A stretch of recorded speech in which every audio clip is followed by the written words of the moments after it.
Hello everyone, welcome to my YouTube channel commerce gallery. तो आज हम बात करेंगे objectives of business. Today's topic is objectives of business.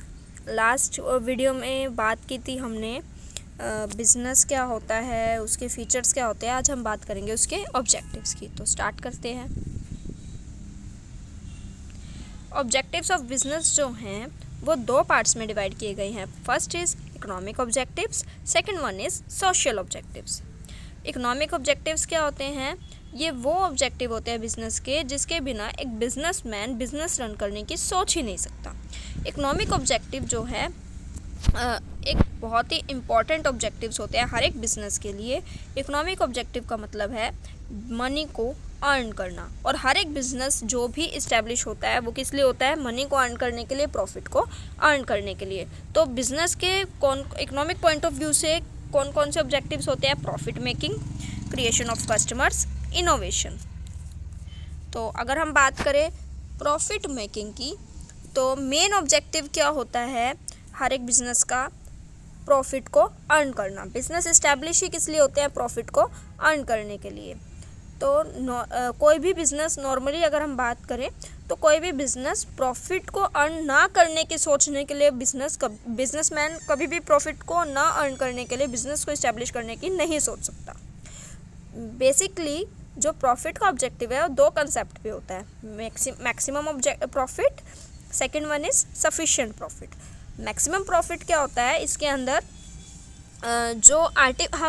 Businessman क्या करता है, जो हमारे गुड्स होते हैं उसकी आर्टिफिशियल डिफिशियंसी दिखाता है कि कमी है उन चीज़ों की, और प्रॉफिट ज़्यादा लेता है। जैसे कि जो भी उसका मार्जिन है उसको वो बढ़ा देता है, प्राइस बढ़ा देता है उन गुड्स के, आर्टिफिशियल डिफिशियंसी दिखा के, उनमें अडल्ट्रेशन करके, और ज़्यादा प्रॉफिट कमाता है, जबकि ये एक रॉन्ग वे होता है प्रॉफिट का।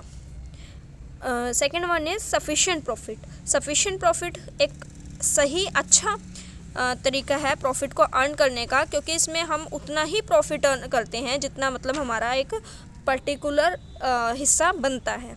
और ये जो सफिशिएंट प्रॉफिट होता है ये बिजनेस की सर्वाइवल, ग्रोथ, प्रेस्टीज और रिकॉग्नाइजेशन के लिए ज़रूरी होता है।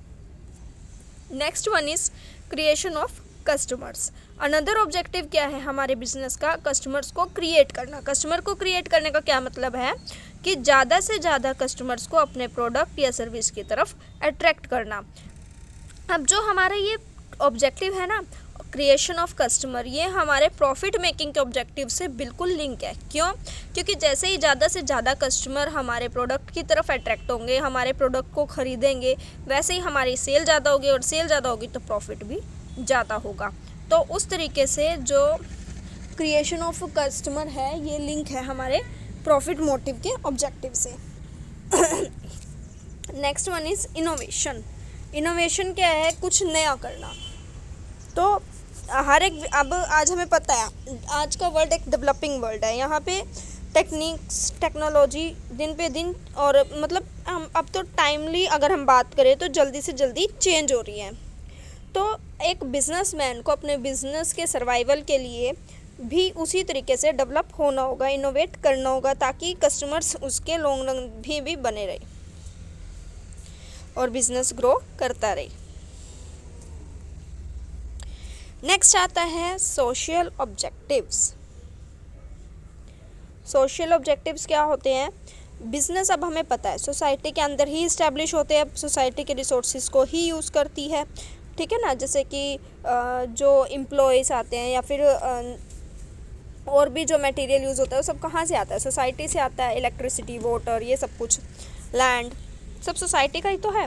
तो बिज़नेस जो है वो सारे फंक्शन अपने सोसाइटी के अंदर ही परफॉर्म करता है। तो वो अपनी जो रिस्पॉन्सिबिलिटीज़ हैं सोसाइटी के प्रति वो कैसे भूल सकता है? तो इम्पोर्टेंट ऑब्जेक्टिव, सोशल ऑब्जेक्टिव्स जो हैं बिज़नेस के, वो क्या क्या हैं? High quality goods at fair price, contribution to community development, fair return to investors, providing employment. One by one अगर इसकी बात करें तो फर्स्ट आता है high quality goods at fair price. ये पहला और मेन ऑब्जेक्टिव है बिजनेस का कि वो अपने सोसाइटी को अच्छे क्वालिटी के गुड्स और सेम क्वांटिटी जितना मतलब वो पहले बेचता था उसको कम प्राइस में, फेयर प्राइस में, जितना मतलब फेयर प्राइस का क्या मतलब है कि जिसमें उसका भी मतलब बिजनेस रन कर सके और कस्टमर्स को भी सही दाम पे चीज़ मिल सके, मतलब बिना अडल्ट्रेशन के, बिना होर्डिंग के, मतलब बिल्कुल सही गुड, अच्छी क्वालिटी का गुड्स वो फेयर प्राइस पे कस्टमर्स को प्रोवाइड करें। नेक्स्ट आता है contribution to community development. Business का ये भी एक सोशल ऑब्जेक्टिव है कि वो अपनी कम्युनिटी के डेवलपमेंट के लिए कंट्रीब्यूट करे, अपनी कम्युनिटी में लाइब्रेरी, डिस्पेंसरी, एजुकेशनल इंस्टीट्यूट ऐसी चीज़ों पे जो है वो कंट्रीब्यूशन दे ताकि हमारी कम्युनिटी जो है डेवलप हो। नेक्स्ट आता है fair return to investors. Investors कौन होते हैं? इन्वेस्टर्स वो लोग होते हैं जो हमारे बिजनेस में ट्रस्ट करते हैं, एक बिजनेसमैन पर ट्रस्ट करके मतलब हमारे बिजनेस में इन्वेस्ट करते हैं, वे होते हैं इन्वेस्टर्स। वे शेयर होल्डर भी हो सकते हैं। अब जैसे अगर हम बात करते हैं शेयर होल्डर की, तो वो पैसा इन्वेस्ट करते हैं शेयर्स को, एक कंपनी के शेयर्स को खरीद कर। तो उन्हें क्या चाहिए? गुड डिविडेंड चाहिए, जो भी उन्होंने इन्वेस्टमेंट की है उसके ऊपर अच्छा डिविडेंड चाहिए। तो यहाँ पे हमारे बिजनेस का क्या ऑब्जेक्टिव है कि वो फेयर रिटर्न प्रोवाइड करे जो भी उसके इन्वेस्टर्स हैं। Next one is providing employment. Providing employment क्या है कि आज के टाइम में एम्प्लॉयमेंट एक बिगेस्ट प्रॉब्लम है हमारी सोसाइटी के अंदर।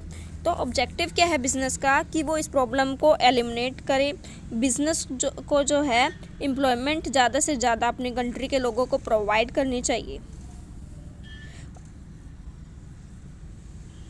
अब आगे हम बात करते हैं role of profit in business, कि जो प्रॉफिट है उसका क्या रोल होता है बिजनेस के अंदर। जैसे हम इस डायग्राम में देख सकते हैं प्रॉफिट का क्या रोल है। मीन्स ऑफ लाइवलीहुड है वो बिजनेस के लिए, growth and expansion, return to investors, survival, reward for risk, reputation etcetera. First हम बात करें फॉर लॉन्ग सर्वाइवल। अब जैसे एक ह्यूमन बीइंग है, उसको फूड चाहिए सर्वाइव करने के लिए या फिर ज़िंदा रहने के लिए, वैसे ही जो बिज़नेस है उसको प्रॉफिट किस लिए चाहिए? सर्वाइवल के लिए, उसकी एग्जिस्टेंस के लिए। प्रॉफिट अकेला ही एक ऐसी चीज़ है जो बिज़नेस को हेल्प कर सकता है उसके कंटिन्यूटी के लिए, उसकी एग्जिस्टेंस के लिए लॉन्ग टाइम तक। अगर प्रॉफिट नहीं होगा तो पर्टिकुलर बिजनेस जो भी है उसका मतलब कोई फ़ायदा नहीं है उसका चलने का, अगर प्रॉफिट ही नहीं होगा एक बिज़नेस में। Next one is for rapid growth. एक बिज़नेस जो है चाहता है कि हर एक बिजनेसमैन चाहता है कि उसका बिज़नेस ग्रो करे, फ्लरिश करे, ठीक है, डेवलप करे। तो इन सब फैक्ट के लिए क्या चाहिए? Profit, money. और मनी के क्या सोर्स हो सकते हैं? शेयर को इशू करना, डिबेंचर्स को इशू करना, प्रॉफिट को प्लगिंग बैक करना। जो प्लगिंग बैक ऑफ प्रॉफिट है ये एक बहुत इंपॉर्टेंट रोल प्ले करता है कैपिटल अवेलेबिलिटी में। क्यों? क्योंकि प्रॉफिट हर एक बिज़नेस में एक तरह से री इन्वेस्टमेंट का काम करता है और इससे जो है हमारा बिज़नेस ज़्यादा प्रोग्रेस कर पाएगा, क्योंकि हमें अपने जो प्रॉफिट है उस पर किसी को इंटरेस्ट भी पे नहीं करना होगा। वो एक बिज़नेस का खुद का प्रॉफिट होता है, खुद का कैपिटल हो जाता है एक तरह से। नेक्स्ट आता है for increasing efficiency. Self interest से ज़्यादा कोई भी ऐसी पावर नहीं है जो एक पर्सन से काम करा सके। अगर हम जैसे कि बात करें एम्प्लॉयज़ की, अगर हम उन्हें बोनस का मोटिवेशन दे भी कि मॉनेटरी टर्म्स में बोनस की बात करें, अच्छी रेम्युनरेशन की बात करें, इंसेंटिव्स की बात करें, तो जो हमारे एम्प्लॉयज़ है वो बहुत अच्छे से काम करेंगे। तो ये एक तरह से उनके लिए मोटिव का काम करता है, मोटिवेशन का काम करता है। वैसे ही एक बिजनेसमैन के लिए ज़्यादा प्रॉफिट उसके लिए मोटिवेशन का काम करता है और उस मोटिवेशन की वजह से एक बिजनेसमैन बहुत ज़्यादा अच्छे से एफिशिएंटली अपने बिजनेस को रन करता है। नेक्स्ट आता है for building prestige and recognization. अब कौन ऐसा बिजनेसमैन है जो नहीं चाहेगा कि उसके बिजनेस को उसको प्रेस्टीज मिले, रिकॉग्नाइजेशन ना मिले, मतलब सोसाइटी में ऐसा तो कोई चाहेगा ही नहीं। हर बिजनेसमैन चाहता है कि उसको प्रेस्टीज और रिकॉग्नाइजेशन मिले सोसाइटी के अंदर, उसकी मतलब एक सेपरेट आइडेंटिटी हो। और इस पर्पस को अचीव करने के लिए एक बिजनेसमैन को जो है अपनी जितनी भी उसके पार्टीज़ हैं कंसर्न्ड, जैसे सप्लायर, कस्टमर्स, एम्प्लॉयज़, इन सबको सेटिस्फाई करना होगा। अगर हम कस्टमर्स की बात करें तो उनको कैसे कर सकते हैं, अगर हम उनको good quality goods at fair price में दें। अगर हम सप्लायर्स की बात करें तो उन्हें हम कैसे सेटिस्फाई कर सकते हैं कि उनको टाइमली पेमेंट मिले और एम्प्लॉयज़ को टाइमली रेम्यूनरेशन मिले और एडिक्वेट रेम्यूनरेशन मिले। और इन सब के लिए क्या चाहिए, मनी, प्रॉफिट। तो इस वजह से प्रॉफिट इसमें भी हेल्पफुल होता है। नेक्स्ट आता है fair earning, for earning more profit. यहाँ पे थोड़ा टाइपिंग एरर है, फॉर अर्निंग मोर प्रॉफिट। ज़्यादा प्रॉफिट अर्न करने के लिए भी हमें प्रॉफिट की ही ज़रूरत होगी। क्यों? क्योंकि जैसे अभी हमने पढ़ा है कि प्रॉफिट एक तरह से कैपिटल अवेलेबिलिटी का काम करता है। अगर हम प्लगिंग बैक कर लेते हैं प्रॉफिट को तो उसको री इन्वेस्ट करके हम अपनी कैपिटल को बढ़ा सकते हैं, और जैसे ही हमारी कैपिटल बढ़ेगी वैसे ही हमारा प्रॉफिट भी बढ़ जाएगा। तो और जैसे ये प्रोसेस एक बिज़नेस में स्टार्ट होता है वैसे ही कंटिन्यू चलता रहता है। आई होप आपको आज का सेशन समझ में आया होगा। अगर कोई भी क्वेरी है, कुछ भी प्रॉब्लम है तो आप कमेंट सेक्शन में कमेंट करके पूछ सकते हैं आपका कोई भी क्वेश्चन टॉपिक से रिलेटेड। Thanks for watching.